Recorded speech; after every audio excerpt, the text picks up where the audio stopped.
Capítulo 4. Un nuevo camino de descubrimiento. Por supuesto que eres médico. Solo que aún no te has dado cuenta. Mi amiga Debbie Lucian. De vuelta al colegio. El quiropráctico de Brooklyn con el que había hablado me recomendó la Universidad Quiropráctica Cleveland en Los Ángeles. Pedí plaza allí y me aceptaron. Y así fue como mis padres perdieron un hijo después de todo, y lo perdieron en California, donde él había querido ir mucho tiempo atrás. Por otro lado, también ganaron un doctor, así que supongo que todo está equilibrado. Siempre recordaré mi primer día en la universidad. Había muchos novatos, más de 80 estudiantes. Había que romper una pared provisional para que pudiéramos pasar a otra habitación. El tutor nos pidió a cada uno un breve resumen de las razones para querer ser quiroprácticos. Comenzó con el estudiante que se sentaba en el extremo izquierdo de la primera fila, quien, por supuesto, resultaba estar lo más lejano posible de donde yo estaba sentado, en la esquina derecha del fondo de la sala. Desde allí, la narración zigzagueó entre las filas de estudiantes. Estaba sentado escuchando una historia tras otra de cómo un estudiante estaba paralítico antes de visitar un quiropráctico. El cáncer de otro estudiante desapareció. Otra más había recuperado la vista. Aquella otra había conseguido eliminar sus migrañas de toda la vida. Otro y otro más, una letanía sin fin de sanaciones permanentes más allá del dominio de lo que cualquier no quiropráctico solía oír. Especialmente yo. Zeida incluso llamaba a los quiroprácticos rompehuesos. Finalmente, me llegó el turno para hablar. 83 cabezas se volvieron para escuchar mi historia, la última del día. ¿Sería realmente mi epopeya culminante la que haría salir de clase a los otros estudiantes e iluminar sus nuevos caminos de vida? Creo que no. Fui la única persona de la clase que nunca había visitado un quiropráctico. Por eso, aún no sabía lo que era realmente un quiropráctico. Solo recordaba datos y retazos de lo que me había contado aquel doctor durante los 20 minutos que estuvimos juntos, algo sobre quitar las interferencias y permitir al cuerpo sanarse por sí mismo. La premisa había tenido un sentido tan perfecto cuando me la habían explicado a mí que nunca me preocupé de comprobarla, examinarla, o hablar de ella a otros. Me levanté, miré a la multitud, y me escuché a mí mismo decir, bueno. Sonaba bien. Si no puedes encontrarlo, estás poniendo demasiado empeño, así que aquí estaba yo, de vuelta al estudio, pero las cosas eran un poco distintas esta vez. Por primera vez, esta era una escuela y una carrera que Jo había elegido. Eso marcaba una enorme diferencia. No era un ratón de biblioteca, me gustaba socializar, ir de fiesta, y explorar mi nueva ciudad. Encontré un trabajo de media jornada en una tienda de zapatos porque, aunque mis padres me enviaban dinero para cubrir mis gastos educativos, yo quería ganar algunos dólares extra para hacer las cosas que yo quería. Un día, un cliente, un investigador de un laboratorio sismológico, vino a comprar zapatos. Durante la venta, mencionó que, en el laboratorio, habían anticipado un terremoto en el sur de California en las próximas 24 horas. ¿Se lo ha dicho a los otros empleados? Pregunté. No. Bien. No lo diga. Sonreí. Él me devolvió la sonrisa, entendiéndome, después pagó sus zapatos y se marchó. Unos minutos después de que abandonara la tienda, hice como si yo tuviera una premonición y anuncié a mis compañeros que tenía un presentimiento de que iba a haber un terremoto en los próximos 3 días. Como predije, sucedió. Todos lo sintieron y salió en las noticias. Mis compañeros estaban muy impresionados. Unos días después, y sin la intervención del sismólogo, tuve el presentimiento de que sucedería otro temblor. Con valor, me aventuré y anuncié este otro también. Lo creas o no, tuvimos otro. Fue como si algo se hubiera disparado en mí. Durante los siguientes 2 o 3 años, predije con precisión 21 de los 24 temblores. Una tarde, mi compañero de piso llegó a casa y vio una nota que yo le había dejado. La tierra se va a sacudir. Más tarde me contó que el temblor sucedió mientras él estaba leyendo la nota. Su novia estaba a su lado en ese momento. Gritando. Otro día, mientras comía solo en un restaurante, sentí el comienzo de otro terremoto, del tipo que hace un movimiento rodante. Según iba aumentando su intensidad, eché un vistazo a la sala. Nadie más estaba reaccionando. Ningún vaso de agua se agitaba. Las lámparas colgaban inmóviles sobre nuestras cabezas. Justo en ese momento, yo pude ver las lámparas balancearse. Fue real para mí. Me levanté y salí corriendo a la calle. No podía entender por qué nadie más lo había sentido, porque todo lo que rodeaba mi vida seguía con la monótona normalidad de Mayberry. Parecía imposible. La tierra aún estaba temblando. Yo pude sentirlo. Fue el temblor rodante más largo que había sentido. Aunque la combinación de sus movimientos surrealistas y el hecho de que nadie más parecía haberlo sentido me hacían pensar que no debía de estar sucediendo después de todo. Tímidamente volví al restaurante. Estaba contento de haber comido solo. Explicar mi brusca salida a la calle hubiera sido un poco difícil. Pero si eso no había sido un temblor real, entonces debía haber sido otra premonición. No había otra explicación. De camino del restaurante a casa, me paré en la lavandería para buscar mi ropa y comenté con los dueños que la tierra iba a temblar por la noche. Todos se rieron. Esa misma noche, tembló. Su epicentro estaba en Culver City, justo donde vivían los dueños de la lavandería. Unas semanas después, cuando había acumulado suficiente ropa sucia como para llenar media docena de fundas de almohada de cama matrimonial, volví a la lavandería. Luchando por ver por encima del primer lote de los 3 que llevaba en mis brazos, palpé en busca de la puerta con mi pie. Mientras la abría suavemente, yo estaba concentrado en intentar localizar el mostrador con los dedos de mi pie. De repente, una voz sonó tan fuerte que me sorprendió no haber lanzado por los aires las 3 bolsas de ropa que llevaba. «Es él. Es él», gritó la mujer que estaba detrás del mostrador con un fuerte acento ruso judío. «Esta es mi dirección», dijo mientras ponía en mi mano un trozo de papel atropelladamente garabateado. «Que me llame antes de que llegue el próximo». Desde entonces, cada vez que iba a esa tienda, se me pedía que predijera el próximo temblor. Y yo también quería, pero parecía que no funcionaba de esa manera. No podía forzarlo. Las predicciones solo aparecían cuando pensaba en mis propios asuntos. Sin darme cuenta, aprendí una profunda verdad: si no puedes encontrarlo, estás poniendo demasiado empeño. Resurrección. De vez en cuando juntaba a duras penas el dinero suficiente de mi presupuesto de estudiante para asistir a una sesión doble en el cine que estaba a la vuelta de la esquina de mi apartamento. Una tarde llegué justo a tiempo para la segunda película, O.B., Resurrección, interpretada por Ellen Burstyn. Por supuesto, era una película B solo en la posición, porque la señora Burstyn iba a ser nominada para los premios de la Academia como mejor actriz por su papel en la película. Resurrección está basada en la historia de una mujer llamada Edna Mae, quien, después de un accidente de automóvil, muere en la sala de operaciones. Solo para volver a la vida. Algo después, ella descubre que tiene poderes para sanar, algo así como imposición de manos. Con solo tocar a la gente y entrando a la vez en un estado de amor, recuperaban la salud. A veces ella podía contraer la enfermedad o dolencia, tras habérsela quitado a la otra persona, y después aliviaba los síntomas de su propio cuerpo. Otras veces, las sanaciones parecían ocurrir como una bendición, sin que ella tuviera que contraer nada. Estaba tan fascinado por esta película que después de sentarme para ver la primera sesión, cualquiera que fuera, me quedaba a ver Resurrección de nuevo. Después llevé a mis amigos a verla. Más tarde llevé a más amigos. No tenía ni idea de por qué me veía tan obligado a ver esta película una y otra vez. Aunque el aspecto de la sanación de la película era interesante, lo que realmente me atraía era la similitud entre la descripción de la experiencia cercana a la muerte de Edna Mae y lo que mi madre había pasado el día que yo nací. Nunca había visto o leído nada sobre este tema, pero esta película describía con mucha precisión la experiencia de mi madre. Cada vez que la veía, sentía como si yo tuviera una visión de algo que me era muy familiar. Era como si yo pudiera casi ver algo, casi recordar algo. Algo. Otras indirectas. Durante mi época de exploración, también descubrí lo que se llama psicometría, la habilidad o arte de reunir información sobre la gente al tocar o sostener algún objeto que le perteneciera, normalmente una pieza de joyería que hubiera llevado puesta. Después de ver a alguien haciéndolo, lo intenté yo mismo y encontré que me abría a recibir algunas destacables revelaciones precisas sobre las personas, algunas de las cuales no las había conocido nunca. Durante mi breve incursión en este proceso, descubrí 2 secretos sobre esto: cuanto más insistentemente moviera mis dedos sobre la joya, más concentrado estaría. Y cuanto más rápido hablara, más precisa sería la información. La insistente exploración de un objeto con mis dedos parecía calmar mi mente, de manera similar en que, a muchos de nosotros, la mente se nos relaja y serena cuando conducimos. Un discurso rápido parecía no darme tiempo para dudar de mí mismo una segunda vez.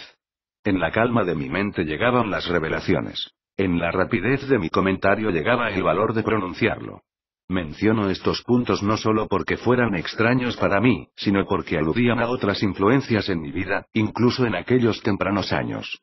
Aparte de estos peculiares acontecimientos, mi principal actividad en esta época era lo que realmente mis profesores de primaria y secundaria jamás hubieran creído: asistir a clase y estudiar. Bueno, mi versión de asistir a clase a menudo consistía en sentarme en la parte de atrás de la sala y levantar mi brazo lo suficiente para decir: presente. Aún así, como en los cursos de mi primera escuela, conseguí tener buenas notas. Y finalmente graduarme con un título de quiropráctico. Había acreditado involuntariamente la razón del director de mi escuela infantil. Había encontrado algo que me interesaba e iba a hacer algo con mi vida, después de todo. Fiebres y visitas. Un día en 1983, no mucho después de licenciarme, me di cuenta de que me sentía un poco indispuesto, enfermo, con dolor de cabeza y febril. No era muy partidario de tomar aspirinas para bajar la fiebre, ya que sabía que la fiebre tiene su propósito y quería permitirle seguir su curso. Por consiguiente, me metí en la cama, abrigado, bebiendo mucho líquido y viendo la televisión sin culpabilidad, el punto más positivo de estar en casa metido en la cama, enfermo. Pero después de unos cuantos días, decidí que era hora de hacer algo más activo para cortar la fiebre. Así que cada noche añadía la colcha y las mantas, sudaba, y cambiaba las sábanas y los pijamas al menos 2 veces. Por la mañana no me levantaba mejor que el día anterior. Finalmente, llamé al médico. Me prescribió Tylenol con codeína. Estas debían ser las Tylenol con codeína número 4, las más grandes de todas, porque llevaban tal cantidad de codeína como para dejarme atontado durante un maratón de barra o beluki. Pero déjame decirte que, después de tomarme esas pastillas, todo el día fue una nube de pelo rojo y acentos cubanos. Mi temperatura subió hasta 40,5, 41, 41,5. Finalmente, después de otra noche de cambiar sábanas y pijamas, estaba seguro de que si continuaba haciéndolo, la fiebre se cortaría. Abrí los ojos y por un brevísimo momento, vi que tenía compañía. Ahí, a los pies de mi cama, estaba un grupo de gente. Parecían ser unos 7, variando de forma y tamaño, algunos altos, otros bajos, y uno casi como un enano. Permanecieron allí el tiempo suficiente para que yo les viera y para ver que yo les veía. Después se fueron. Antes de que mi mente pudiera procesar lo que acababa de ocurrir, respiré. Esa respiración fue tan parecida a la primera inhalación de un recién nacido que parecía como si fuera mi primera respiración del día. Desde el momento en que abrí los ojos hasta que mis visitantes se fueron, no había respirado. Cuando comencé a respirar, sentí, y oí, un pequeño ruido en mi pecho. De repente lo comprendí: me estaba muriendo. Llamé a mi médico y le dije que iba para allá. Después llamé a un servicio de taxis y pedí que me enviaran un coche con aire acondicionado porque estábamos en una ola de calor veraniego, y con mi fiebre, tenía mi propia ola de calor. Me mantenía en pie a duras penas, pero conseguí llegar hasta la puerta y salir a la calle. Llegó el taxi. Sin aire acondicionado, por supuesto. Delirante, subí de todas llenas. En su oficina, el médico examinó mis pulmones con rayos X y me dijo que fuera directamente al hospital. No te pares en ningún sitio, dijo. Parecía que tenía neumonía. Pensando que no iba a ser una breve visita lo que me esperaba, tomé un taxi a mi casa para buscar mi pijama, el cepillo de dientes y demás. No tenía seguro médico en esa época, así que tuve que esperar un buen rato en el hospital provincial antes de ser admitido. A la mañana siguiente, me llevaron a una habitación en la que permanecí 10 días intubado, con oxígeno. Y comida digna de una aerolínea doméstica. Cuando por fin me liberé, había bajado de peso hasta los 62,5 kilos y medía 182 centímetros. Mi médico me confesó después que pensó que no saldría de allí con vida.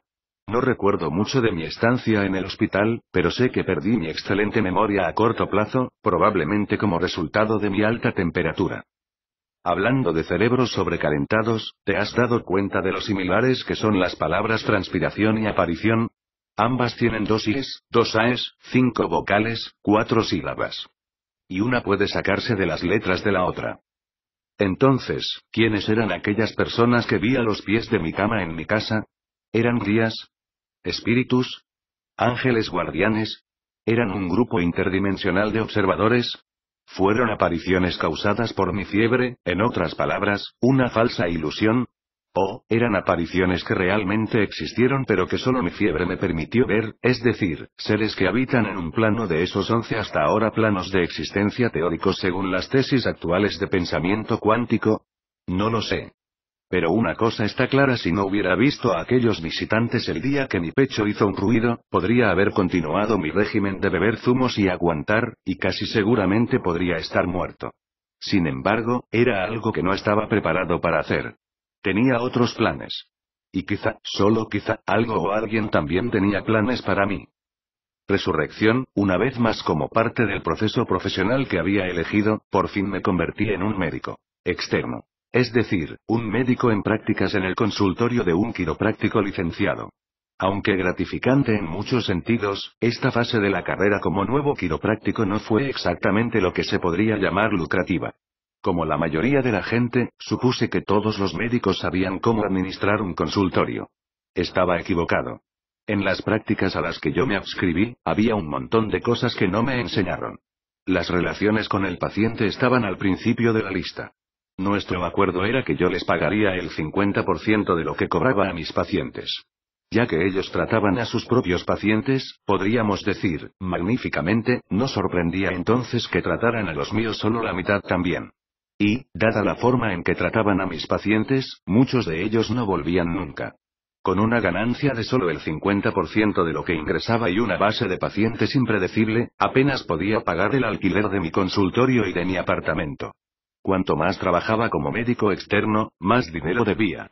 Cuanto más dinero debía, menos podía permitirme abandonar. Hasta después de 3 años, tuve que abandonar, o renunciar a mi carrera completamente. Así que lo dejé. Sin embargo, coseché un par de beneficios extras de esa experiencia. Uno de mis pacientes había estado relacionado con la película Resurrección, que, como ya mencioné, se convirtió en una de mis favoritas. Otro paciente resultó ser un miembro de la Academia de las Artes y las Ciencias Cinematográficas, y me llevó a los premios de la Academia de ese año. Así que estuve sentado en el primer piso viendo los acontecimientos. Cuando me di la vuelta, vi que Ellen Burstyn, una nominada que había estado sentada en la platea, había subido y se había sentado justo detrás de mí. Qué extraño, pensé. No me había percatado de que ese asiento se hubiera ocupado durante la velada. Después de un rato, se levantó y se fue. Nunca la volví a ver en persona, ni pensé mucho en ese encuentro cercano, ni en los extraños sucesos que marcaron mi vida: los seres a los pies de mi cama, las predicciones de terremotos, la psicometría, los relojes arreglados por sí mismos. Al menos, no pensé mucho sobre ellos hasta 13 años más tarde, cuando comenzaron las sanaciones. El fantasma de Melrose Place. Como ex médico externo, sin mucho tiempo ni dinero, tomé el primer sitio que se ajustaba a mi presupuesto: el apartamento superior de una sola vivienda convertida en 2 en Melrose Place que compartía con 2 psicólogos. Melrose Place, los 3 conjuntos de edificios, estaba considerada por muchos como una de las calles más interesantes y lujosas de Los Ángeles, pero obviamente, la gente que hacía tales afirmaciones nunca había visto mi consultorio. Hacer que mis pacientes tuvieran que subir arrastrándose al piso de arriba no era el único problema. Como todo el mundo sabe, nadie va a ningún lado en Los Ángeles si no es en coche, y el aparcamiento en Melrose Place era casi inexistente, lo que me llevó a hacer tratos de estacionamientos con algunos de los propietarios de tiendas de antigüedades y de arte que había en la manzana. Y de esa manera mis pacientes de más clase podían alardear de que su quiropráctico tenía un aparcacoches. Pero todo eso llegó más tarde. Al principio, mi gran problema fue resolver cómo transformar un solo dormitorio en un consultorio quiropráctico que fuera útil. Diseñé una serie de cubículos de tratamiento de extrañas formas, hice 3 habitaciones de un dormitorio, convirtiendo la zona de desayuno en un área de recepción, y metí como pude un escritorio y una recepcionista en la cocina más pequeña que puedas imaginar. Después busqué contratistas que me hicieran el trabajo. Como cualquiera que haya tratado con la construcción sabe, el trabajo puede alargarse indefinidamente, sobrepasando el presupuesto y el plazo. Con el tiempo, me quedé sin dinero y no podía pedir al banco que me prestara más. Cada mañana iba a mi semiacabado consultorio para ver pacientes y hacer un par de cosas más: llamar al banco para intentar hablar con ellos para que me prestaran más dinero, y apretar los tornillos de mi nuevo riel de luz. Un riel de luz con 4 lámparas por $27. La idea de hacer una roza para la luz se había ido por la ventana junto con los costos estimados por el contratista y su plazo de finalización. Por alguna razón, cada mañana, los tornillos del riel de luz se desatornillaban y se descolgaban unos 7 milímetros de su posición correcta. Estaba en la esquina de una calle muy transitada. Por lo tanto, las vibraciones del tráfico podían haber sido lo que los hacía aflojarse. Siempre lo mismo, cada mañana, yo volvía a apretar los tornillos. Era un ciclo, el banco me apretaba los tornillos a mí y yo apretaba los tornillos de mi riel de luz. Una noche, después de que mi equipo, una mujer que pasaba tanto tiempo limando sus uñas que me sorprendía no encontrar sangre en cada cosa que ella tocaba, cerrara y se fuera a su casa, me quedé para ajustar a un paciente que había llegado tarde. Mi ojo captó un movimiento, y vi a un hombre vagar por el recibidor que había pasando la puerta de la sala de trabajo. Sabía que la puerta principal del apartamento estaba cerrada, así que no había nadie que hubiera podido entrar. Hasta que vi a ese hombre, claramente medía aproximadamente 1,75 m, con cara redonda y un pelo ondulado casi rapado. Llevaba un abrigo gris moteado, y parecía tener unos 20 y muchos o 30 y pocos años. Supe sin duda que era un fantasma. A la mañana siguiente, cuando se lo conté a los psicólogos con los que compartía la vivienda, me sorprendió que ellos ya supieran del visitante. No me lo habían mencionado porque necesitaban una tercera persona para compartir el alquiler y tenían miedo de que la perspectiva de un fantasma me asustara. La verdad era que no me importaba realmente el fantasma, pero parecía que yo a él sí. Mucho tráfico andante, dijo un medium que pensó que podía hacer que el fantasma se fuera. A él no le importa una persona por hora de los psicólogos, pero tú traes demasiada gente extraña a su casa. Observé a esa persona caminar por mi apartamento, mi consultorio, buscar el sitio donde sentía que el fantasma pasaba la mayoría del tiempo, e informar muy educadamente al fantasma de que estaba muerto. Después de eso, él le dijo: ve hacia la luz, o algo así. Duró unos 30 segundos. Fue un domingo por la noche. A la mañana siguiente, entré y vi que las luces estaban sujetas, estaban bien atornilladas y así se quedaron hasta que las quité 5 años después con motivo de una ampliación del consultorio. El teléfono sonó. Era mi banco. Me habían concedido el préstamo.